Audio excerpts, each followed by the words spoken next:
generally what we know about sport participation is if you enjoy what you're doing, you're probably going to get better at it. But that battle and tension is you're pushing so hard and you're on your limit, wherever you are in your speed and whatever. But I think for me, one of the things that we've had about 2 or 3 discussions before coming here today, so we like to think we can, is often with runners, you know, we're all runners ourselves. The problem you face is it's a very time-based, outcome-based. Where did you finish in that race? What time did you get? Are you a sub 4, 3:30, 3-hour marathon runner? Are you under the 90-minute half marathon, etc., etc.? And it becomes almost like a noose around runners' necks when they've done enough running for a while and they're just looking at time. I'm going to be a better runner, potentially a better person, if I do these times. And what we're trying to do today is kind of broaden your outlook. So it's like, okay, you know, maybe the time is something that's important, and we're not going to deny that that's why you enter races and you want to smash it. But actually, there's a richness in running that we can maybe give you some ideas around that will help you just enjoy that running a bit more and get a bit more perspective. So when you are doing the tough stuff, you're not just obsessed by the clock. Does that make sense? Before I was freelance, I spent 4 years working with Professor Steve Peters. You've heard of him and his book, The Chimp Paradox. And often if you've read that or you know people who've used the model, it's the voice that William's talking about is the voice of your chimp, your emotional brain. So what that is the concept is that, we'll use this as an example, this is the real you, yeah, this is the true you, your kind, normal, nice self. And then you've got a part of you which is your raw emotions, the ugly side of your character, as William described it. And they're 2 separate thinking parts of your brain. But when we're tired, when we're cross, when we're hungry, when we're hangry, unfortunately this is very strong and dominant because it's your survival machine. So this is a little bit about what you're saying there around why is it when I'm in the middle of the race and I just want to let go and hammer it while I maintain this really brilliant pace, all of a sudden this thing's popping up and saying, slow down, stop, this is painful, I don't like it.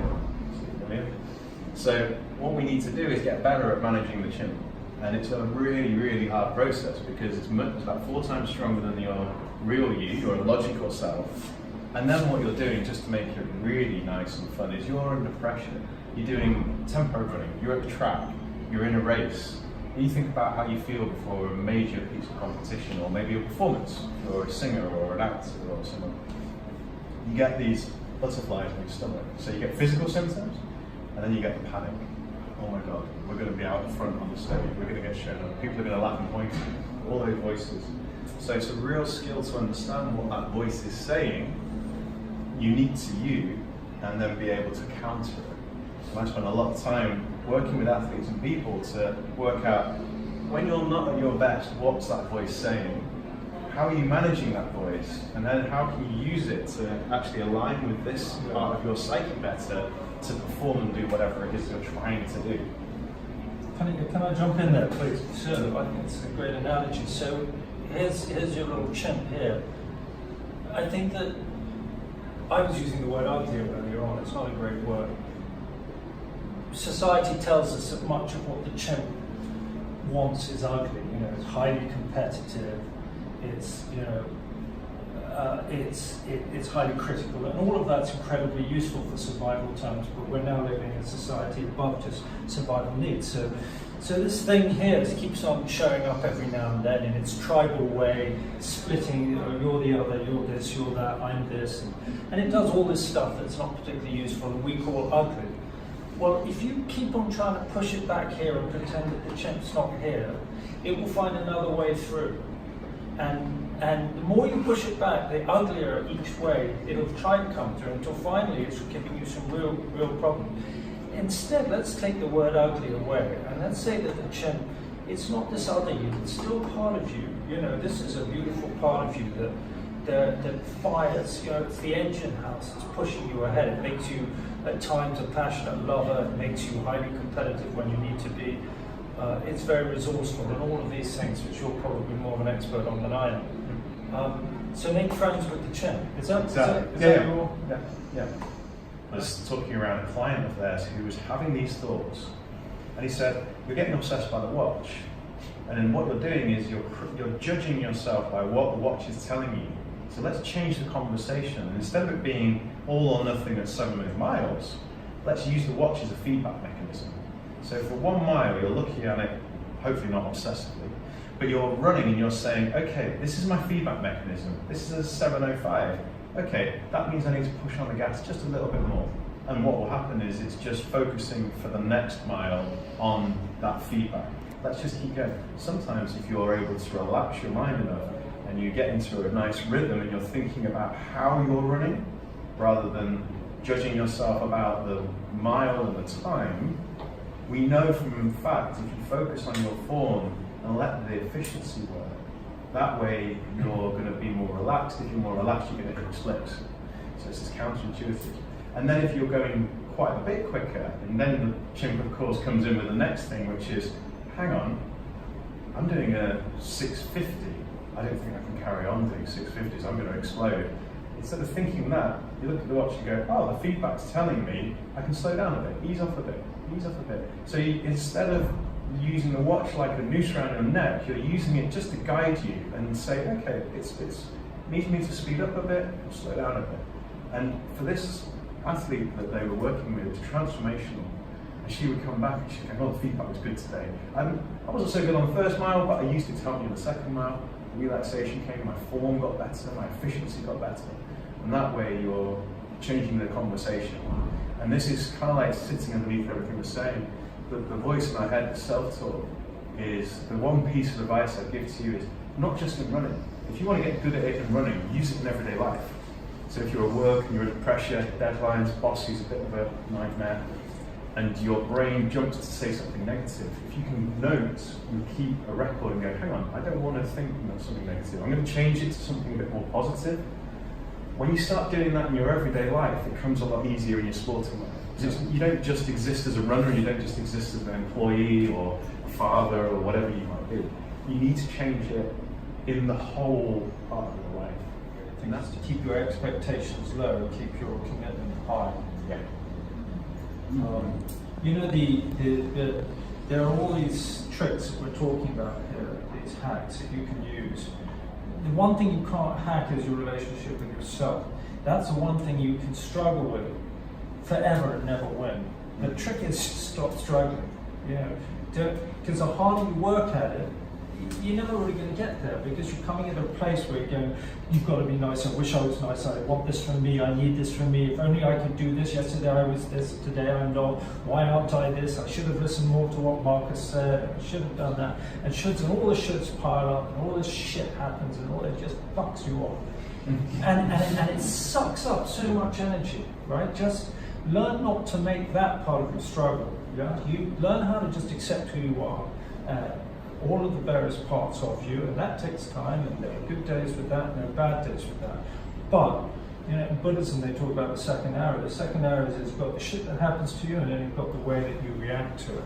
And just because you're having a bad day today, being an asshole with yourself, it doesn't mean you have to make it worse by then beating yourself up for beating yourself up. You can beat yourself up, say, okay, well that's what I do, let me move on from there.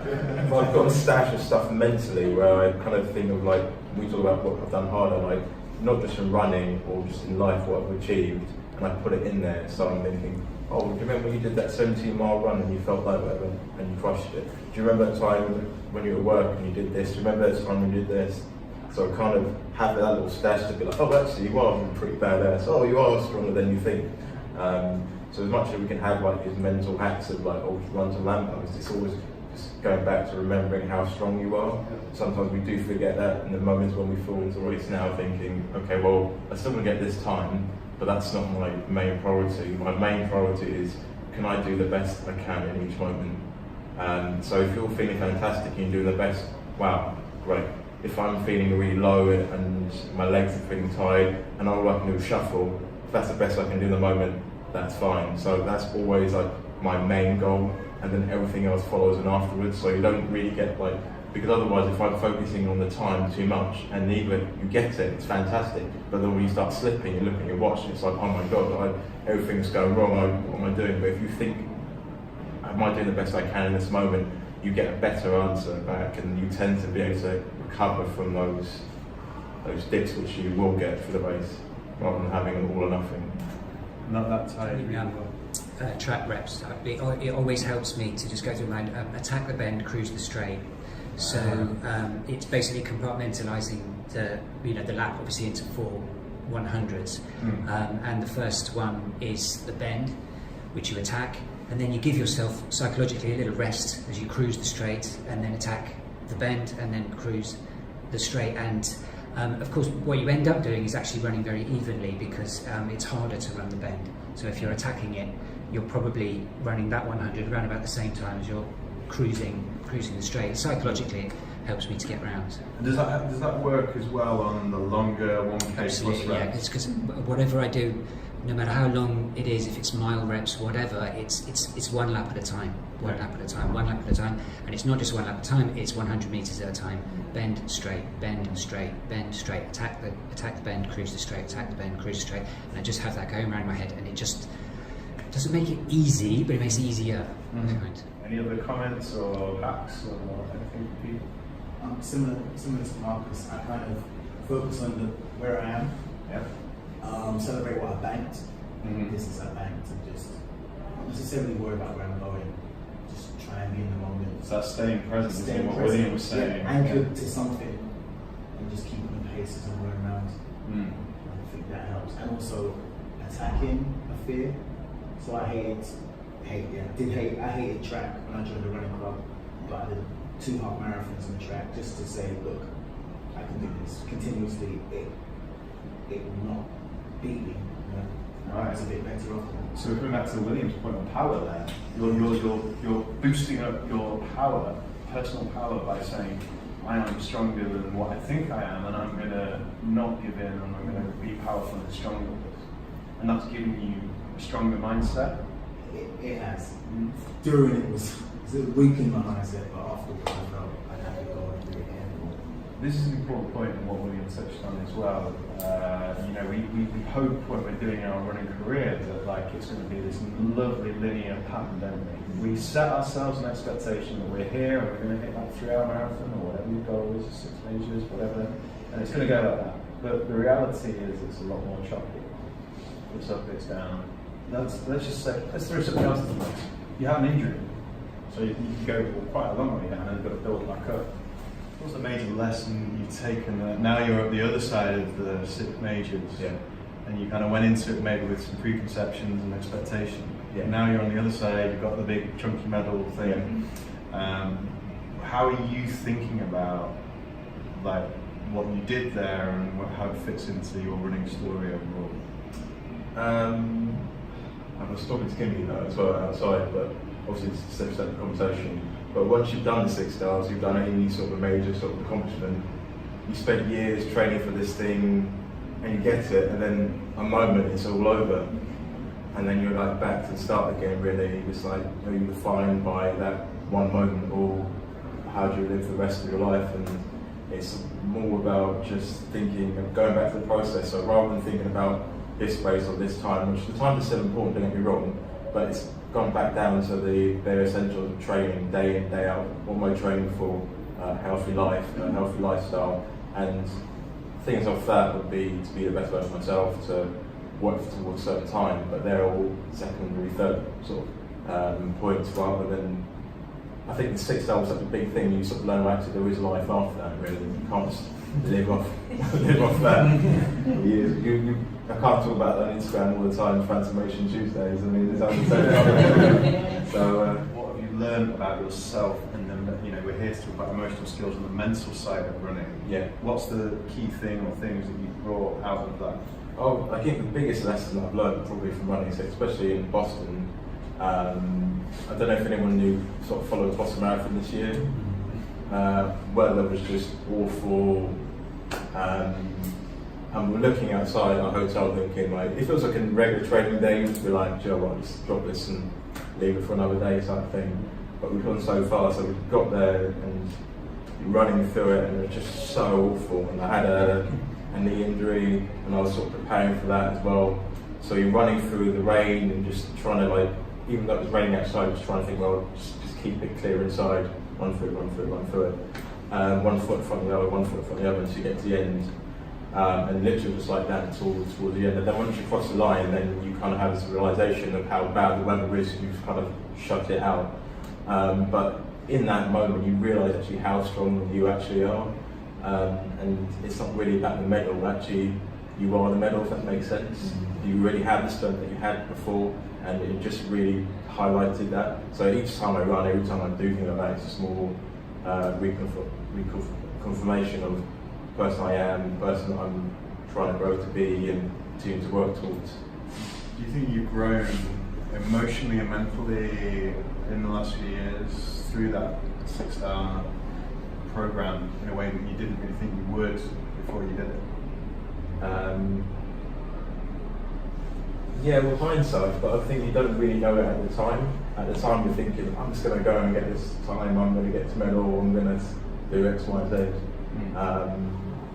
But then you learn so much more about yourself, especially when it goes wrong than when it goes right. So you're a master at salvaging your races when the wheels fall off a bit. Yeah. Yeah. But that's the thing though, with marathons, they're so long that things will go wrong, and you can't go into it like thinking, even if you run like 2 hours something or 6 hours, like, there will be some point where it's going to really hurt, it's going to really test you, and there's no way around it. And the more comfortable I become with that, and not seeing it as a big surprise, the easier it's become a ding with it. Especially like to New York, and which happened after Boston. So yeah, which for the benefits of those who don't know Marcus, again, you went out, first half went really well, second half was a battle, a mental battle, and a physical one. His gel strategy and stomach decided to play up, and it was a long ride home to the finish, right? Yeah. But you still PB? What I'd say around that is that my brother-in-law actually is a very successful entrepreneur, and he, like most entrepreneurs, he sets up companies. Some of them fail, some of them succeed. And he was saying the thing about setting up companies is that people who are not entrepreneurial make a mistake, is they don't understand that you can't prepare for 3 steps down the road. Because whatever preparation you make, for next year's budget, next year's sale, where this business will be in a year, it never will be there because the road's always changing in front of you. The only way you can know that third step, the third way down the road, is if you take yourself there. And really that's always going to be a kind of act of self-sabotage, because the only way you can be sure of knowing is if you fuck the whole thing up. Otherwise, it's an open landscape. So run the mile that you're in, start what you want to start, be who you want to be, and see where it leads you. And be ready to make some moves and enjoy life and be expressive and spontaneous. And worry about tomorrow's shit tomorrow. Worry about the next mile. In this mile, if you're good to you and you respect this mile, respect this moment, honor this moment, love this moment, it'll take care of itself.